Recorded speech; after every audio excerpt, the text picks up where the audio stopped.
នៅសរសេរនៅអស់គ្នាថ្ងៃនេះខ្ញុំមានវីដេអូចែកម្លែកមួយទាក់ទងជាមួយការប្រើប្រាស់ AI ដែលអាចជំនួសឲ្យការធ្វើ slide PowerPoint អញ្ចឹងយើងប្រើGamma AI ដែលជា AI មួយដែលអាច generate ពី text យើងធម្មតាអាចទៅជា slide PowerPoint ត្រឹមរយៈពេល3ទៅ5នាទីហើយស្អាតមានរូបភាពដែលតាក់ទងដែលស៊ីទៅជាមួយនឹងទិន្នន័យរបស់យើង meaning របស់ text របស់យើងអញ្ចឹងយើងអាចចូលទៅមើលបន្តិចជាមួយខ្ញុំអូខេមកដល់កន្លែងនេះយើង search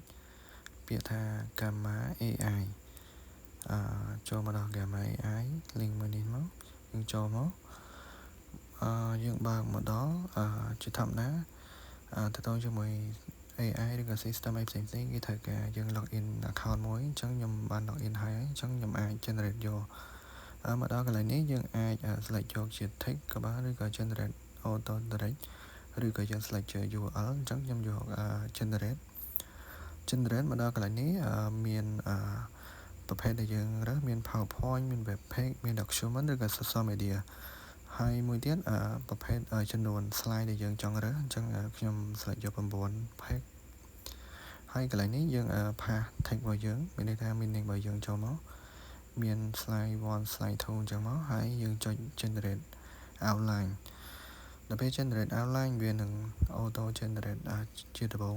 generate ជា text ឲ្យយើងមើលសិនដើម្បីយើងពិភាក្សាថា text នឹងត្រូវឬក៏ខុសគ្រប់ចំនួន slide យើងឬក៏អត់ដល់បន្ទាប់ generate text ហើយវានឹងឲ្យរើសជា template slide មួយទៅតាមតម្រូវការរបស់យើងអញ្ចឹងយើងអាចយក view more ដើម្បីមើលឃើញtemplate ច្រើនអញ្ចឹងបងប្អូនអាច select មើល template មួយណាដែលយើងពេញចិត្តអញ្ចឹងខ្ញុំយកមួយនេះមកអញ្ចឹងវាពណ៌មើលទៅស្អាតមែនតើអញ្ចឹងយើងចុច select sim ហ្នឹងមកហើយយើងចុច generate យកចុច generate យកAI វានឹងធ្វើការ process generate បន្តទៀតដើម្បីបង្កើតបានជា slide មួយដែលសស្អាតមែនតើមានទាំងរូបភាពមានទាំង text ដែលស៊ីជាមួយនឹង meaning របស់យើងអញ្ចឹងរងចាំអាចក្នុងរយៈពេល2ទៅ3នាទីទៅតាម slide របស់យើងតិចឬក៏ច្រើនហើយមួយទៀតអាចតាក់ទងជាមួយអ៊ីនធឺណិតរបស់យើងដែរបើអ៊ីនធឺណិតយើង slow អាចនឹង process ដំណើរការ generate យឺត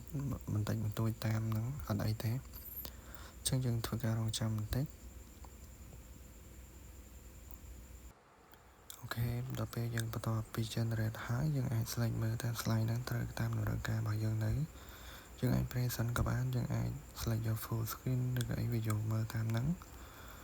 ហើយយើងអាចចង់ download នៅក្នុងការ download យើងអាចចុចយក export មក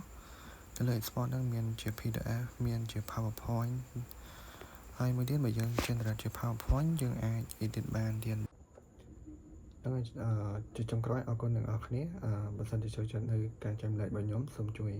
ចុច subscribe ដើម្បីទទួលបានវីដេអូថ្មីៗពីខ្ញុំបន្តទៀត